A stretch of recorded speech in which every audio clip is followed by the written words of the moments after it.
Hello, Melon. How are you? I hope you're well, because you are here, I assume, to hear me talking about Rings of Power, episodes 1 and 2. I figure I did these with the Kenobi show, or at least I tried to. Maybe I'll try to be a bit more regular with the Rings of Power. For those who don't know, somehow, I do run a podcast with my friends Mahler and Fringy, EFAP. We have already covered episodes 1 and 2 of Rings of Power in extensive detail. If you want to get all of our thoughts together, please go over there and give it a look. I think there's a lot of really insightful stuff that we pull out of this. However, for my own viewers here on my second channel, Dog Bites, I figure it would be worth to give my own thoughts in isolation of anyone else. What do I think of Rings of Power? I won't bury the lead. It's not good. It is not good. I've not been swayed into its terrible territory yet from the first 2 episodes, but it's definitely bad. There is a number of issues, and I imagine that based on what I've seen so far, those issues will persist throughout the show, which is unfortunate. But I feel like The Rings of Power is an attempt at being The Lord of the Rings. Like the movies. It's an attempt at it. Before I started watching this show, there was a concern in my mind that it would, for whatever reason, be difficult for me to separate this from the Peter Jackson movies, which I'll refer to as The Lord of the Rings, and I'll call this show The Rings of Power. I was really concerned that I might not be able to sort of to pull them apart and treat them as 2 completely different things, because I don't want to associate shows of low quality or mediocre quality with the Lord of the Rings trilogy. And luckily, I don't have that issue. Now, it's only been 2 episodes, and I've only had 2 hours of content so far, but I don't feel in any way like I can confuse this with the Lord of the Rings. They just, even though Rings of Power seems to be trying to be Lord of the Rings, I don't get them confused whatsoever. They simply feel different. And one of the reasons they feel different is the Rings of Power is boring. It is just, there's not really much of any interest happening. There are elements of plot and there are elements of characters, and we sort of have a progression of events, but it isn't nearly as clearly defined as Lord of the Rings.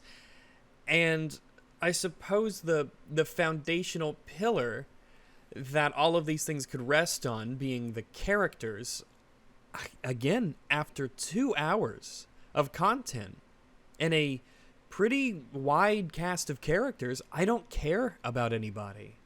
I don't care about Galadriel or Elrond or anybody. I just don't care about these characters.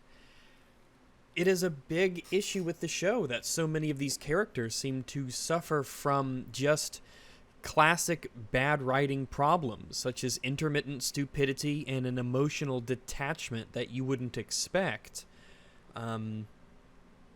Characters don't say and do the things that you would expect them to do, given their positions in this world. I was almost going to say personalities, but because these characters are written in often very flat and vacuous sort of ways, it's tough to get a real grasp on a lot of the personalities that are involved here.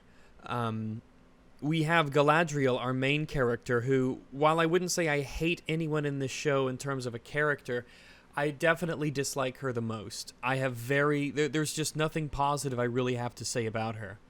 I don't know if it's the acting, but she was incredibly uninteresting, uninspiring. There is nothing about her that pulls me in to be interested. It feels clinical, like we've developed a strong female protagonist in a laboratory. That's what it feels like. She seems to be devoid of any meaningful liveliness or interesting personality. She is stoic to the point of being stone cold all the time. And the 2 scenes where we see a tear run down her cheek, it's like the actress is fighting against trying to, like, stubbornly will not show any emotion. Like the tears were applied with a dripper in between cuts. you don't feel for her, and one of the reasons for that is likely because the opening of these episodes is a similar sort of state of the world preamble like we got in The Lord of the Rings, but I feel it's done much, much less effectively. It's not the length of it that is an issue, it's what you do and do not choose to show. They don't show Morgoth being defeated. They don't show her brother's death, right? Like him being killed. We don't see those things. And not seeing those things while we see other things makes it difficult for me to invest myself into the story.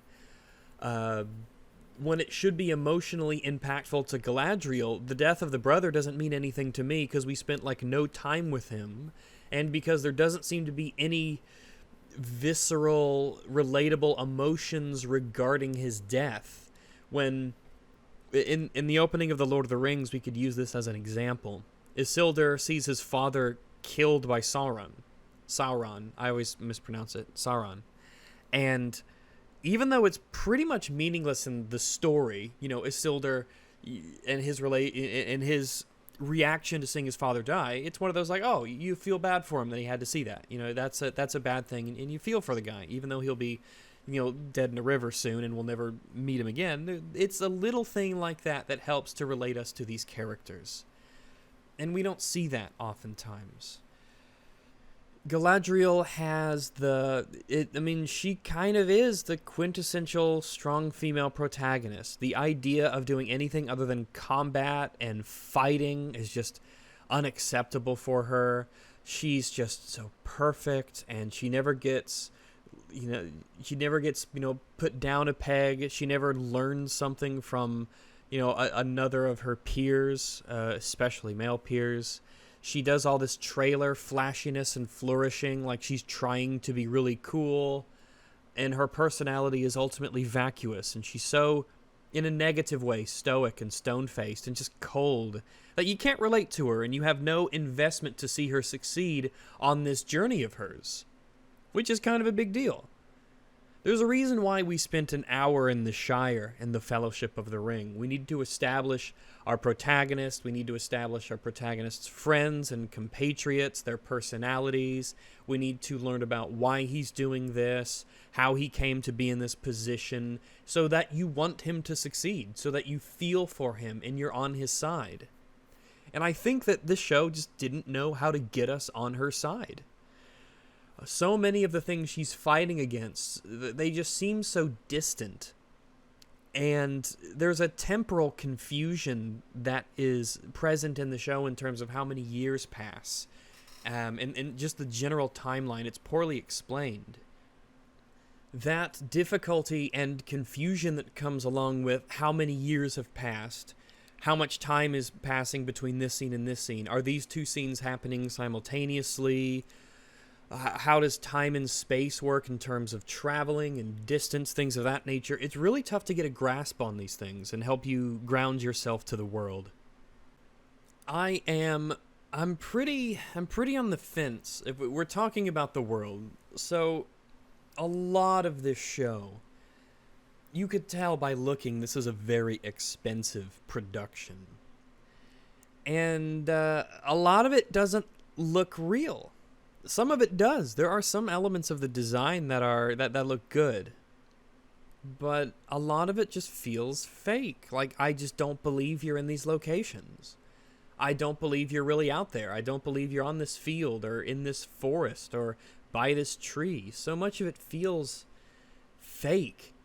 And I don't know if that's an example similar to Palpatine's office in the prequel trilogy, where it was an actual set, but somehow they made it look like it was all fake, or if it really is all fake in the Rings of Power, and so much of this is just CGI backgrounds and green screens. There's just this lack of tangibility to huge segments of the show, and sometimes you don't get that, right? If they're in a cottage, right, or if there's some house in a human town, or if they're in the Harfoot village, I could believe that, right? But really anything past that, it's often difficult for me to think that you're really in these places. I just think so much of this is CGI and green screens, and I can't escape that. I lose my ability to believe that I could reach out and touch the dirt and the grass and the trees and the mountains in this world. That was an immense strength that the Lord of the Rings had. It certainly had CGI, undoubtedly. But there really seemed to be a great deal of care in making everything feel just real, which made Middle-earth feel real. But one of the ways that you make a scenario or a setting feel real is how the characters behave in that world. If the characters in your story don't act in a way that you would expect, given their circumstances and their scenario, it makes it difficult for my brain to accept that those scenarios and settings are real. If the actors aren't taking it seriously, why should I as a viewer? Let's take Bronwyn. She is the human in the village who's in love with Arondir, I think his name is. You're just going to have to forgive me not knowing a lot of these names, but I think that's correct. Arondir, yes, is checked. But Bronwyn mentions that there's a village next door, essentially, to her village. That she grew up there.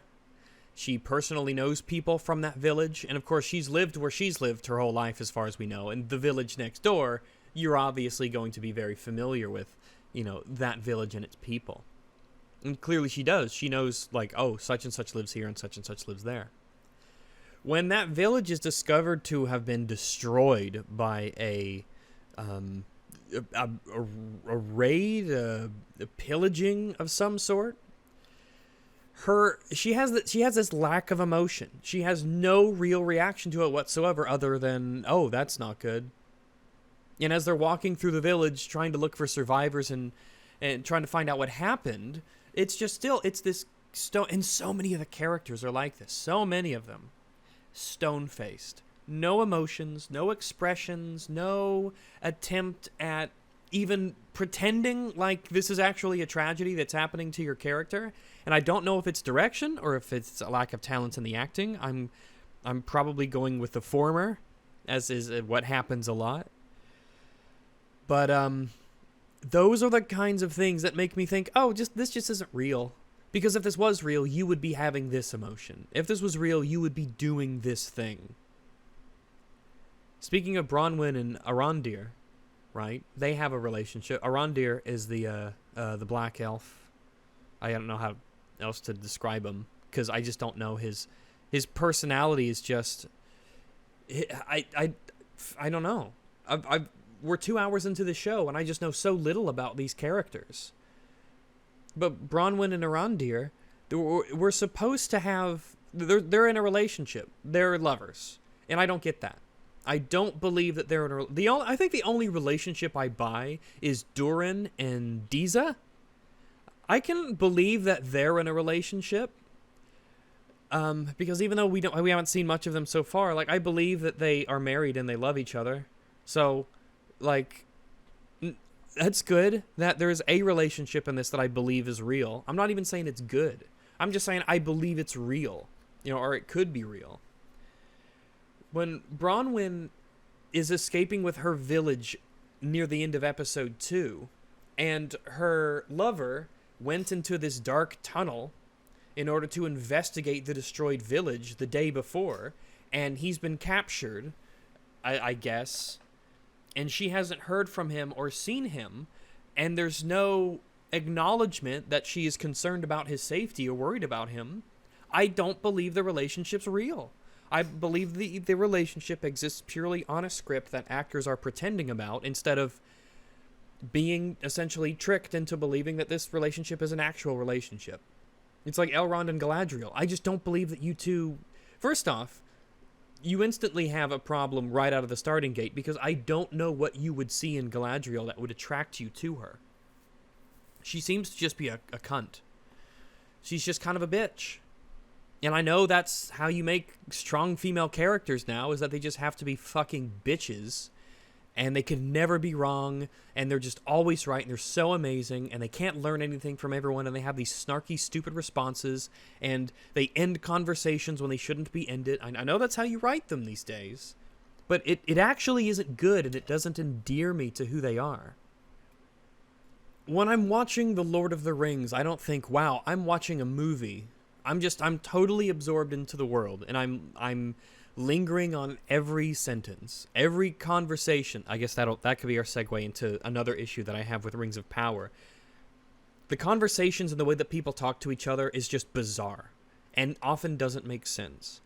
Practically from the first conversation that we have in the entire show, you have a young Galadriel who makes a CGI boat out of paper and sends it down a stream, and all the other elf boys and girls, they throw rocks, and when she starts beating up one of the guys who threw the rocks, her brother, right, Finrod, I think his name is, don't hold me to that, but her brother takes her aside and tells her this just this bizarre lesson about rocks and boats. He says, why does the rock sink but the boat floats? And he says it's because the rock is always looking downwards, but the boat is always looking upwards, and it is this bizarre, nonsensical conversation where a character can wax poetically about nothing. The lesson he's trying to teach is just out of nowhere, has no relationship to the scenes that we've been giving. It has no... It feels like a non sequitur conversation, a whole conversation that is a non sequitur. We had this scene where she got bullied, and then in the next scene, her older brother's talking to her, and he's telling her about why rocks sink and why boats float in a way that doesn't make any sense whatsoever, and there's no practical anything you could take out of this story. And her response is just as bizarre. She's just little girl, but apparently she's asking follow-up questions about, well, if the light shines on the water, how and there's a light above, then how do I know which is real? And I was like, what does this have to do with anything? This doesn't have anything to do with anything that we've been talking about. This whole conversation feels like it exists just for a writer to stroke himself, so that a writer can just be like, oh, aren't I such an amazing writer? Oh, isn't it so beautiful? Isn't it so artistic and pretty? Oh, such prose, such wonderful verbiage. Ah, yes, it's just like a Lord of the Rings speech. It's so wonderful. It's Shakespearean. No, there's no point to it. There's no purpose to it. When Frodo and Gandalf had their conversation in Moria about, what we can do in the time that's given to us and the nature of evil and is there good in Gollum, this conversation arises out of an event that they both take part in, right? It is two different characters with their own perspectives talking about a thing because they saw a thing. There's a reason why they have that discussion. When Gandalf is talking to Pippin in Minas Tirith before the battle, and they talk about, what the afterlife might be like that is the result of them looking out and seeing the ominous Mordor in the distance and knowing that there's going to be a battle happening, and Pippin's kind of, he's kind of afraid that there's a battle going on, and so there's a reason why they talk about these things. But I feel like the conversations in Rings of Power, I don't see that progression from A to B to C to D to the conclusion of the scene. Scenes often just end, I feel, when they shouldn't end. Right? When a character's talking to another character and one of them says something, and then the scene just ends, even though there should be follow-ups to it, or that's not like an actual end to the conversation they're having. It is like many things in the Rings of Power thus far. It is empty, and it is vacuous, and it is devoid of substance. It is prose and opulence and set design, and it all feels hollow. There doesn't seem to be a soul behind it. There's no heart in this. Like, we're really trying to have a lesson taught and really have all these characters with their perspectives, and we're trying to go forward. You don't get that feeling. I certainly don't. To the person who loves this show, I would ask, what is it that you actually love? Can you point me to what it is that has just grabbed you? Because I legit don't know what it would be. I feel like this is a show for stupid people that's trying to be like a smart person show. It's written in a way that it feels, decorated and opulent and flowery. But underneath that surface, I feel like we've forgotten the reason for language is to convey thoughts and meanings, not to stroke ourselves with how poetic we can make our prose. In 2 hours of content, there was only one part that I liked.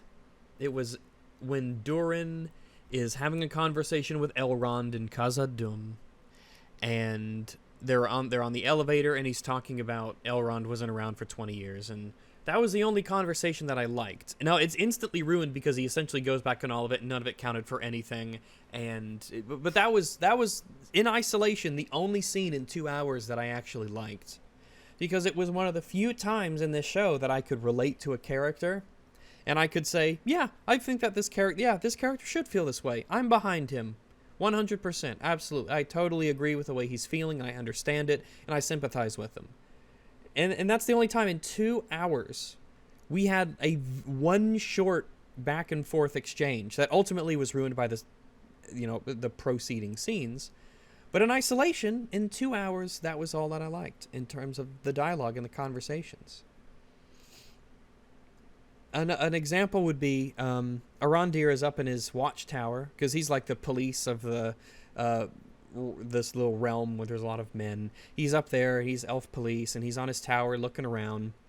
Someone climbs up the tower to tell him twice that men are shit and to be racist, and then he leaves, and that's the scene, right? There's no efficiency in the way that these scenes are shot. We can't learn about any prejudice or bigotry that exists in these races towards other races while we're doing other things. We have to devote an entire clunky scene to having an elf tell another elf that, yeah, they really are bad, aren't they? Yeah. And then that's just the scene. We learn nothing else. The show feels so compartmentalized, like there's only one thing we can achieve during every scene. It doesn't feel like there's an organization or an efficient structure to what we see. Scenes seem to have a purpose, and it is often not met, by the way. Oftentimes these scenes just don't do what I feel it is they're trying to do, whether it's to get us to be behind characters or to feel along with the characters or be on a character's side. They constantly fail at that. The characters are the big failure of Rings of Power, because I can't trust any character to do something that makes sense.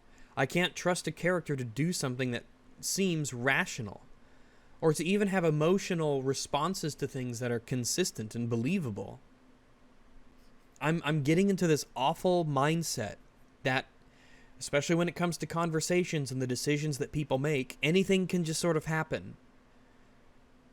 I'm not going to be able to, and I hope that I'm wrong, but I fear that, as we've seen thus far, we're setting up a pattern where I can't look at a character and really know what they're going to do or how they're going to react or understand why they do the things that they do. So many of these characters feel like they're just sort of grab bags of traits and personality elements. There's a few. There's Fat Harfoot. There is, I guess, Galadriel. She's so one note. I guess I know what she's always going to do. Not because I understand her character, but because there isn't a character there. She just is almost like just a plot element. She only has this one thing that she feels and wants, and it's blatant and it's obvious, and there's nothing for me to delve into there. It's all so surface level, and everything on the surface is all that there is. It is a skin-deep character. In terms of action scenes, and I talked about how boring this show is, and it is not for a lack of action. You can have stories that have virtually no action scenes in them, but are very entertaining. The drama between characters and conversations, tension, suspense, right? These can exist without being an action sequence. The boredom I get in this show comes from a total lack of investment in the characters and the events and the places, right? However, in terms of action scenes, I've been thoroughly unimpressed with what I've seen so far. The episode 1 fight with the snow troll was a joke.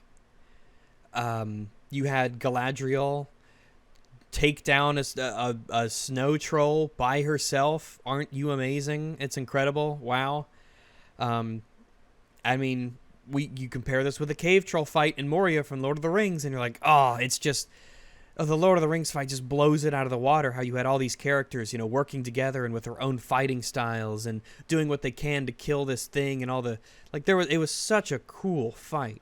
And in this one, no, it's just Galadriel by herself. She just slices it. She jumps off someone else's sword. She's like thrown off of his sword and flies through the air and slashes it, and just like without even getting, like, not even breaking a sweat, with flourishes and everything, as if she knows she's going to be in a trailer. She takes down the snow troll, and I'm like, man, that's just so fucking dull and uninteresting. Like, yeah, she's really amazing. Wow, how about that? Did it all by herself. Aren't you amazing? You go, girl. You go, girl. The sea monster attack seemed to be a waste of time so far. It feels like it was, well, we got to have action scenes every episode.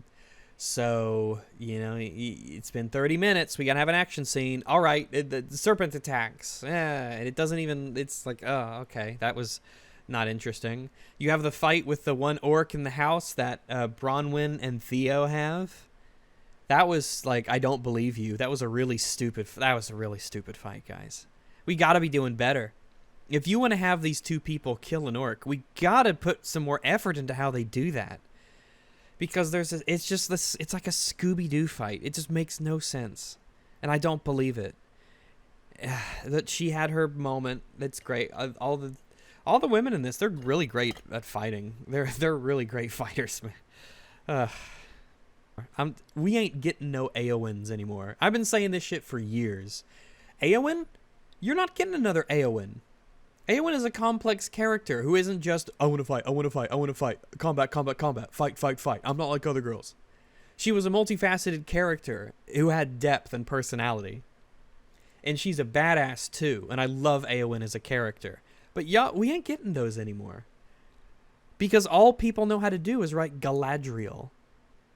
She's just the textbook example of insufferable, annoying female protagonist who just disdains the idea of being at peace, who just hates the concept of not going out and fighting, as if the only measure of someone's worth is their ability to participate in combat and kill things. I won't wax on. I think those are enough of my thoughts for now. Keep this under half an hour. Final thoughts. Let's do it. If I was to grade this show right now, based on the first 2 episodes, out of 10, I would probably give it a 3.5. I really do fluctuate between a 3 and a 4. Part of me thinks a 3 is too low. Part of me thinks a 4 is too high. We're going to put it squarely into 3.5 out of 10. Definitely not good. There's little of value here to make it worth your while. In 2 hours, you could be doing far more productive things. The show is boring. The characters are uninteresting. You don't feel any real investment in the world or the plot. It's a bit temporally confusing. You don't have a good sense of time and space in this show. It often somehow looks fake despite its budget. And characters often do things that are just stupid or emotionally distant from what they should be feeling. It's not well written. It is meandering. And it feels like it is just a poor attempt to be The Lord of the Rings by Peter Jackson.